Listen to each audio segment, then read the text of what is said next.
Hi, I'm Shelby Long, Senior Vice President of the Strategic Advisor Board and CEO of Business Dynamics. I work with businesses on their communication infrastructure so they can have a productive culture and a productive work environment. This week, I'm talking about conflict and how we can manage conflict in our business environments in a more productive and cohesive manner so we don't take away from our business culture and we don't take away from our productivity when there is some conflict that arises in our employees. It is human nature that we're going to have some conflict that in our business. Often it's personal. Most of the times it's task oriented when it comes to workplace communication, but conflict is inevitable. It's going to happen, and it's how we as leaders manage that conflict that then sets a precedent for how our business culture can manage conflict themselves, and also how the authority that we have to resolve conflict in our workplace. Resolving conflict in your business is important to do immediately when it happens. Or not immediately, but you should not let conflict shy away. We should not shy away from conflict. We need to confront conflict, and we need to manage conflict head on. If we let conflict fester and we let it move on, then it just becomes very personal, and it's just a not very productive work environment.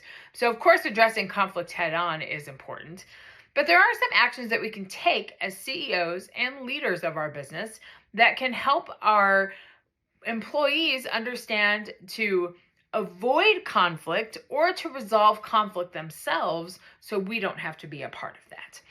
There's a few different ways that we can think about that as owners of our business, to think about how communication and culture, training or emphasis in our business culture, that's an important part of our business. And that shows that you as the C-suite person in your business have an investment in your employees, and you care about the communication atmosphere with your employees. You also care about the business culture. You want to be an inviting place to work.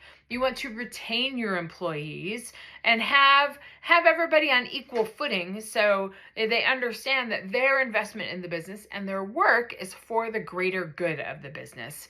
And if you are paying attention to them and putting in these personal growth opportunities for your employees, that's an opportunity for your business workers to trust you. When you have a trusting atmosphere and you have an engaged business culture, those are things that tend to not resolve conflicts, but they're things that help you avoid conflicts, because people are usually pleased where they're at if they see some investment from the business.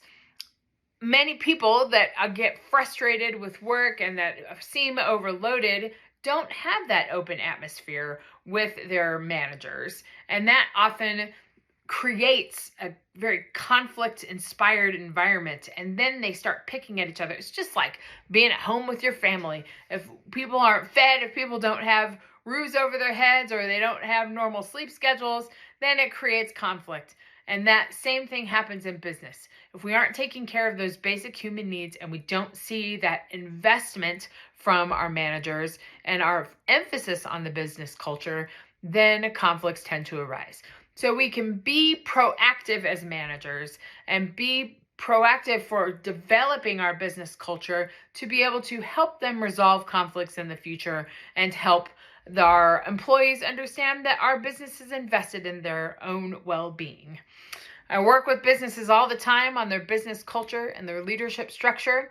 Reach out if you want to talk about how to enhance the business culture in your business. ShelbyJoLong.com is where you find me, and I'll see you tomorrow.